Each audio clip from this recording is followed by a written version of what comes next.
Pernah kepikiran nggak, apa sih hubungannya guru sekolah, pegulat sumo, sama agen real estate? Jawabannya ada di Freakonomics, sebuah buku yang bakal mengubah total cara Anda melihat dunia dengan mengungkap sisi tersembunyi dari segalanya. Yuk, kita kupas tuntas bareng-bareng. Guru sekolah dan pegulat sumo.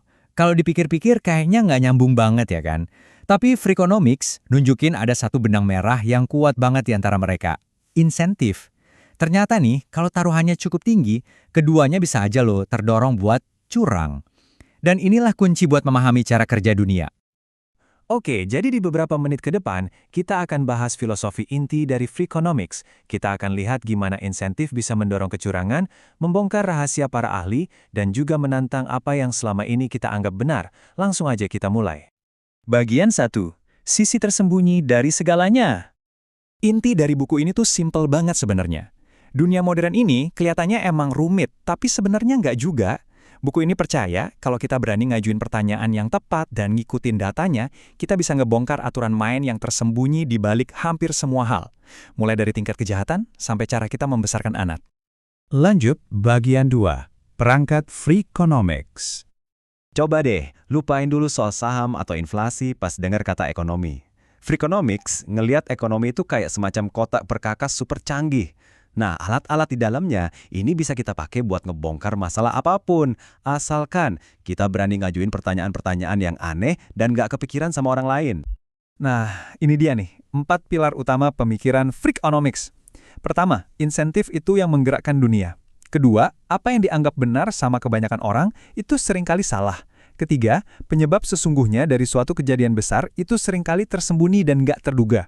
Dan yang keempat, para ahli seringkali pakai informasi buat keuntungan mereka sendiri. Yuk kita buktikan satu persatu. Gampangnya gini, kearifan konvensional itu adalah cerita-cerita yang enak didengar, yang bikin kita nyaman, jadi ya udah kita percaya aja gitu. Freakonomics nantang kita buat selalu curiga, karena jawaban yang sebenarnya itu sering banget tersembunyi di balik cerita yang nyaman itu. Oke. Bagian 3.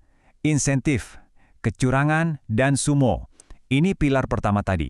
Kalau kita bisa paham insentif di balik sesuatu, kita bisa mecahin hampir semua misteri. Dan kita bakal lihat, insentif yang salah arah bisa bikin orang baik ngelakuin hal yang buruk. Coba bayangin, Anda itu detektif di Chicago. Ada ujian baru yang taruhannya tinggi. Kalau nilai siswa bagus, guru dapat bonus. Tiba-tiba muncul pola yang aneh banget. Di soal-soal yang paling susah, banyak siswa punya blok jawaban yang sama persis, plek-ketiplek. Satu-satunya penjelasan yang masuk akal, yap, gurunya sendiri yang ganti jawabannya. Insentif ternyata menciptakan kecurangan. Terus, apa yang terjadi pas mereka bikin algoritma buat nangkepin guru-guru yang curang ini? Jawabannya, boom, tingkat kecurangan langsung anjlok lebih dari 30%. Ini bukti nyata, ubah insentifnya, perilakunya juga bakal ikut berubah. Sekarang kita terbang ke Jepang. Di dunia sumo, seorang pegulat itu butuh 8 kemenangan buat ngejaga peringkatnya. Nah, apa yang terjadi kalau di hari terakhir, seorang pegulat dengan rekor 7 menang 7 kalah yang nasibnya di ujung tanduk, ngelawan pegulat yang posisinya udah aman. Secara statistik, peluang menangnya harusnya cuma sekitar 48%, tapi data nunjukin mereka menang hampir 80%. Ini mencurigakan banget kan? Insentif buat menang itu gede banget, jadi kemungkinan besar pertandingannya udah diatur. Lanjut ke bagian 4, rahasia para ahli.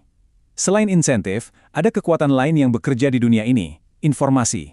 Para ahli punya itu, dan kita enggak. Dan kadang-kadang mereka manfaatin itu. Ku Klux Klan dan agen real estate, apa coba hubungannya? Kedengarannya gila kan? Buku ini nunjukin koneksi yang mengejutkan. Keduanya sama-sama pakai kekuatan informasi. KKK pakai kerahasiaan buat nyebarin rasa takut. Agen real estate pakai pengetahuannya soal pasar buat ngarahin keputusan kita. Intinya sama, mereka manfaatin apa yang mereka tahu dan apa yang kita nggak tahu. Di dunia ekonomi, ini ada istilahnya namanya asimetri informasi. Gampangnya, satu pihak tahu lebih banyak dari yang lain, dan itu ngasih mereka keuntungan. Meskipun sekarang ada internet, kesenjangan informasi ini tuh masih ada di mana-mana. Pernah nggak sih Anda kepikiran, agen properti itu beneran kerja buat kepentingan kita, atau ada udang di balik batu? Coba pikirin deh. Kalau mereka bisa jual rumah Anda 100 juta lebih mahal, komisi ekstra buat mereka itu mungkin kecil banget. Apa sepadan sama usaha ekstra? Data bilang, nggak juga.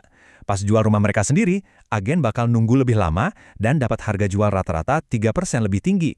Insentif mereka bekerja, tapi ya buat diri mereka sendiri. Bagian 5. menantang kearifan konvensional. Oke, sekarang kita masuk ke argumen yang paling terkenal dan mungkin paling kontroversial dari buku ini. Di awal tahun 90-an, semua ahli ngeramal Amerika bakal dihantam tsunami kejahatan. Tapi yang terjadi justru sebaliknya, tingkat kejahatan anjlok drastis. Semua orang salah. Pertanyaannya, kenapa? Nah, ini jawaban-jawaban yang biasa kita dengar ekonomi. Lagi bagus, polisinya lebih pinter, hukumnya lebih ketat. Semuanya kedengaran logis kan? Masalahnya, pas para penulis buku ini ngeliat datanya, semua penjelasan itu ternyata nggak cukup kuat buat ngejelasin penurunan yang drastis itu. Pasti ada sesuatu yang lain, sesuatu yang lebih besar. Jawaban versi Freakonomics yang, sangat kontroversial, itu bukan soal polisi atau ekonomi, tapi soal keputusan Mahkamah Agung yang melegalkan aborsi di tahun 1973. Logikanya begini, legalisasi aborsi artinya lebih sedikit kelahiran yang tidak diinginkan, terutama bagi ibu yang ada dalam kondisi sulit. Anak-anak yang lahir dalam kondisi kayak gini, secara statistik punya risiko lebih tinggi jadi kriminal. Nah, tepat 18-20 tahun kemudian, pas generasi yang hilang ini harusnya masuk ke usia kriminal mereka, angka kejahatan justru anjlok, sebuah efek yang dramatis dengan penyebab yang jauh dan tak terduga. Bagian 6. Dua jalan menuju Harvard. Jadi, pada akhirnya, Freakonomics itu bukan soal punya semua jawaban. Tapi, ini tentang berani ngajuin pertanyaan yang beda dan ngikutin data tanpa rasa takut, kemanapun data itu membawa kita. Sebagai penutup, coba lihat kisah dua anak ini.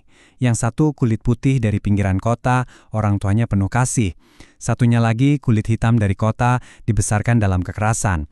Keduanya sama-sama jenius. Keduanya sama-sama masuk Harvard. Anak pertama jadi teroris terkenal, Ted Kaczynski. Anak kedua jadi ekonom brilian, Roland Fryer. Ini pengingat terakhir. Data itu nunjukin pola, tapi takdir setiap individu akan selalu jadi sebuah misteri. Jadi, pertanyaan terakhir untuk Anda, kearifan konvensional apa dalam hidup Anda sendiri yang sebenarnya perlu dipertanyakan? Freakonomics ngajarin kita buat ngelihat lebih dalam, nantang asumsi, dan nyari kebenaran di tempat-tempat yang nggak terduga. Mulai sekarang, coba deh berpikir seperti seorang freak. Terima kasih sudah menyimak.